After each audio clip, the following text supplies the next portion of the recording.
Hello बच्चों। Hello. आप लोग कैसे हैं? बिल्कुल ठीक। क्या नया लेसन सीखने आप रेडी हो? जी हाँ। तो आपको थम्स अप साइन दिखाना है। क्या आप नया लेसन सीखने रेडी हो?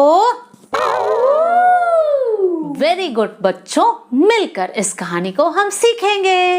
ये आज की कहानी एक छोटी लड़की पर है। कैसे परमेश्वर ने एक छोटी लड़की को इस्तेमाल किया। तो आप बच्चे बड़े ध्यान से सुनना। ओके चिंपू? Okay mummy. ध्यान से सुनेंगे तो परमेश्वर आपको भी ब्लेस करेगा। ओके? ओके। आज की कहानी एक देश के राजा के बारे में है। और आपको पता है कौन सा देश है? कौन सा? देश का नाम है अराम। जहाँ पे सब लोग आराम करते हैं। आराम नहीं चिंपू, उठ जाओ। वो देश का नाम है अराम। आराम। अराम अराम देश के राजा और वहां का सेनापति जिसका नाम था नामान। क्या नाम था? नामान। तो वो राजा और उनके सेनापति नामान और वहां की सेना सब मिलकर इज़राइल पर हमला किया और वहां से बहुत कुछ लेकर गए और साथ में एक छोटी लड़की को गुलाम बनाकर लेकर गए। क्यों? हाँ, वो लड़की को दासी बना दिया, मतलब गुलाम बना दिया, जो किसी के घर में रहकर सारा काम करे। अब ये छोटी लड़की किसके घर में रहती थी? नामान के घर में रहती थी और नामान की जो पत्नी है उनकी सारा सेवा करती थी। छोटी लड़की अपने मम्मी पापा से बहुत दूर और इस घर में रह के सेवा कर रही है।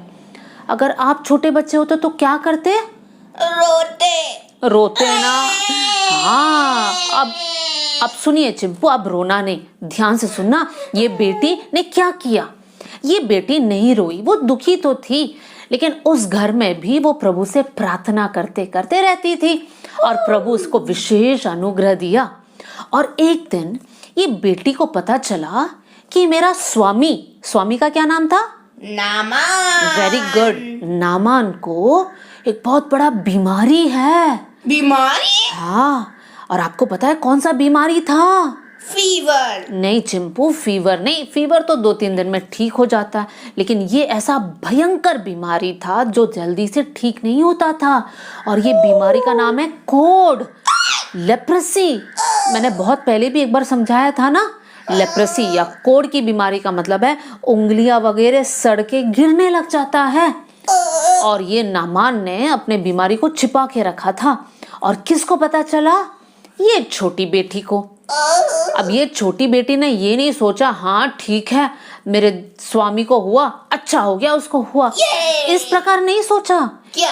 हाँ, क्योंकि ये प्रभु की बेटी थी। बेटी जो है किसी के बारे में भी बुरा नहीं सोचती थी। लेकिन ये बेटी जो है नामान की पत्नी से कहती है कि देखो मेरे स्वामी को जो प्रॉब्लम है ना वो ठीक हो सकता है, लेकिन उसे इज़राइल में जाना पड़ेगा। वहां पर एक प्रभु के दास है, एक भविष्यवक्ता है, वो ठीक कर सकता है।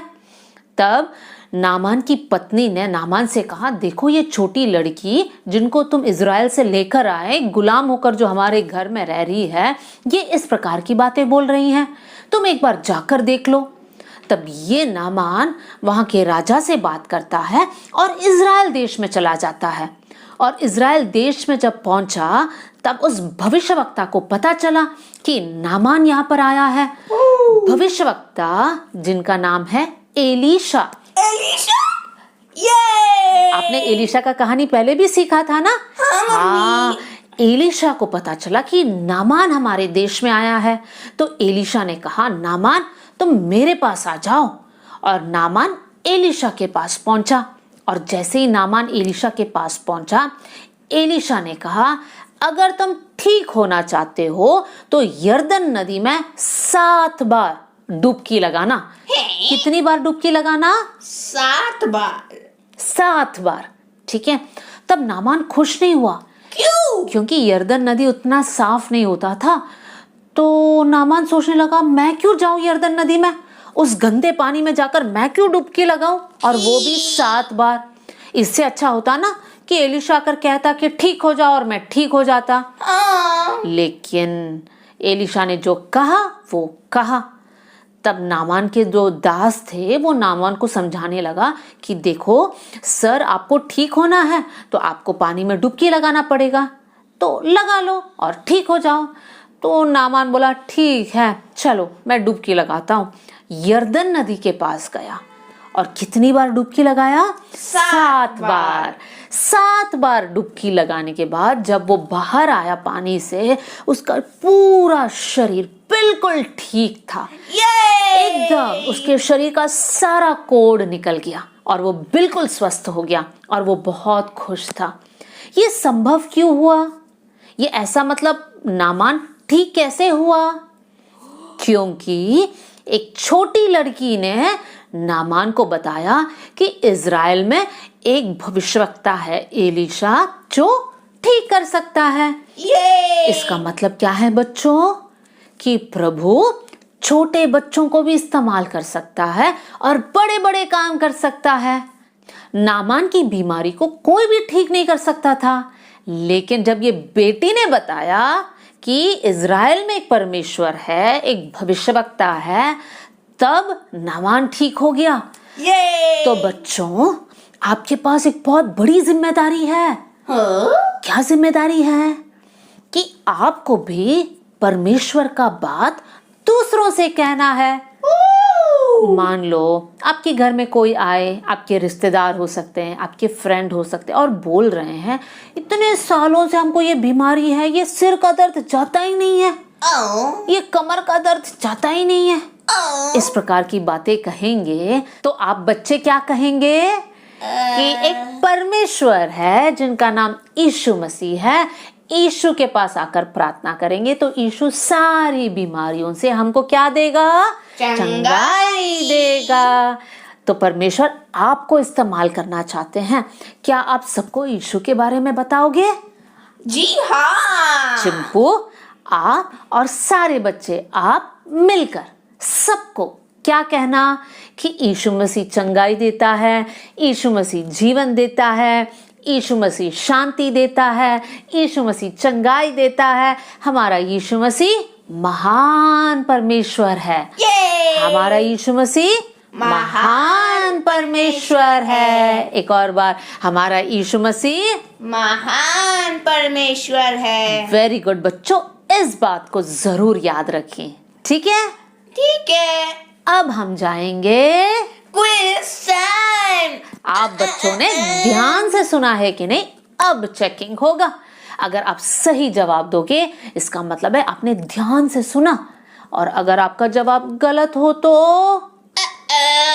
आपने स्टोरी ध्यान से सुना नहीं। तो अब मेरा पहला सवाल, कौन सा देश में वो राजा और वो सेनापति रहते थे? वेरी गुड बच्चों, आपके लिए जोरदार तालियां। गलत चिंपू, गलत गलत गलत गलत। कौन सा देश था वो? अराम देश। कौन सा देश था? अराम देश।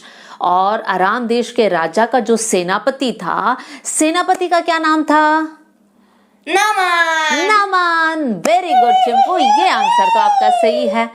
तो अराम देश का राजा, उनका सेनापति नामान कौन से देश से एक लड़की को गुलाम होकर लेकर आए थे? अराम देश। अराम देश के राजा कौन से देश में गए थे? इज़राइल। इज़राइल। वेरी गुड बच्चों।